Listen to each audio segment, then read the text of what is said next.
travel a distance of 10 kilometers, you take 1.5 hours. The roadside is completely littered with muck.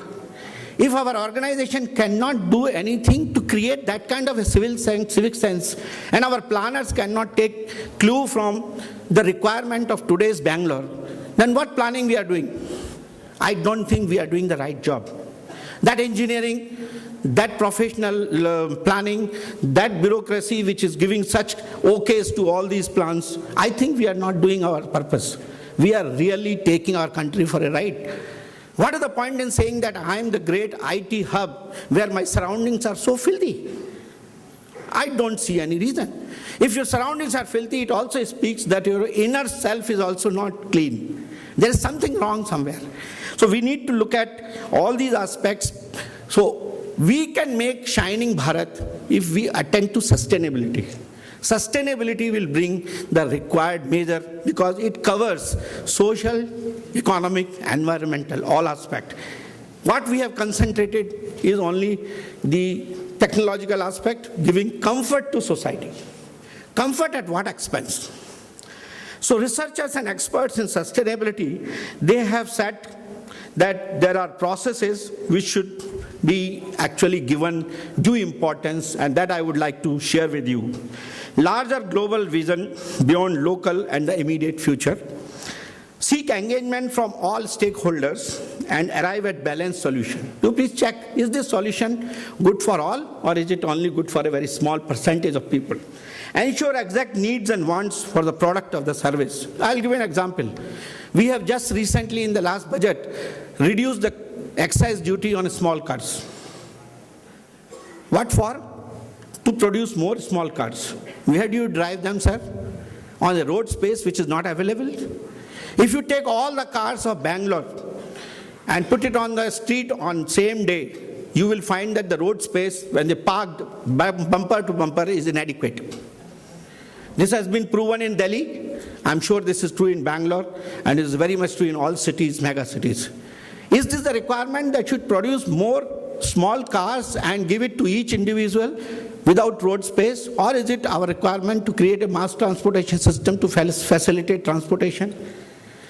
That is the kind of approach we have to look at. So ensure exact needs and wants for the product of the service.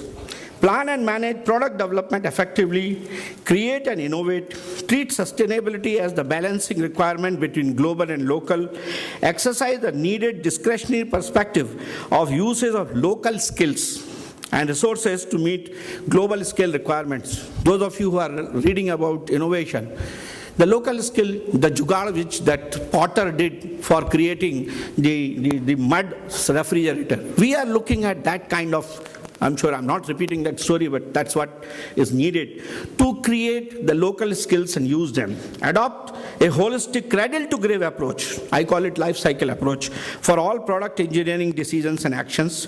Principle of engineering for sustainable development should assist all agencies involved in engineering processes, reduce the adverse environmental and social impact, improve their environmental performance, innovate and improve the contribution of engineering products through products, services, and infrastructure designed to be most competitive in their market, and technological growth and sustainability of its growth rates is to be ensured as a key factor in accomplishing sustainability of the ecosystem. So they say that this generation has to look at sustainability with the concept of circular economy.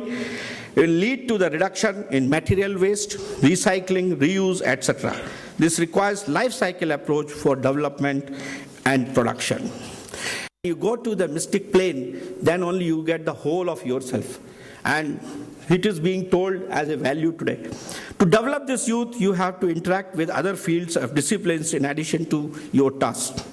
Creativity and innovation in the product design. Creative thinking is a critical component of innovation process. You will have to think outside the box and improve the creative thinking capabilities. Creativity is an attitude and a skill. Youth must be willing to break the norms and persist unwaveringly in their pursuit to innovate better society. They should set goals of maximization to the creative efforts. Responsibility and service orientation. I'm very happy that that is one part which is being actually done in the thing in India, because you are being exposed to service orientation and working with a sense of responsibility.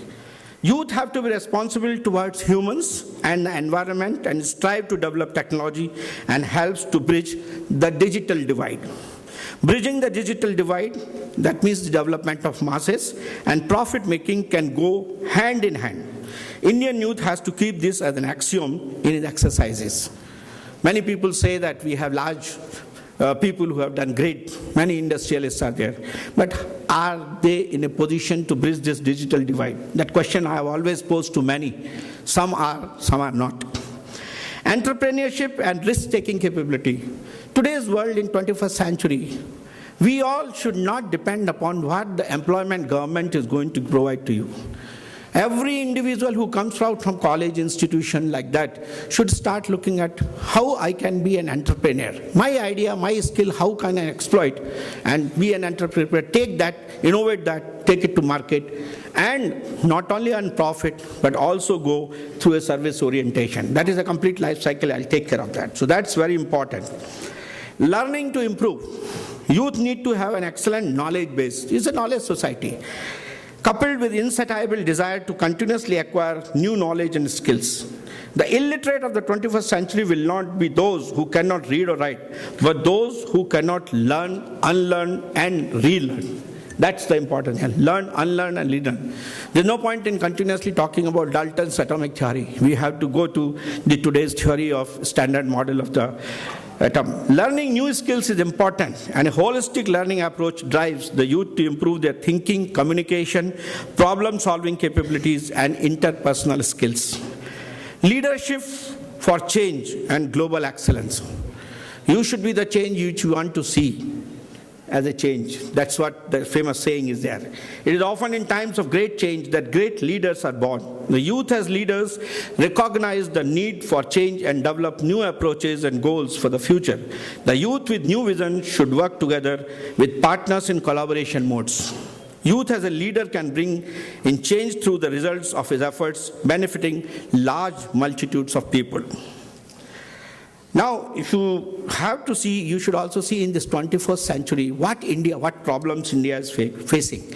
And if we have to contribute, how do we contribute?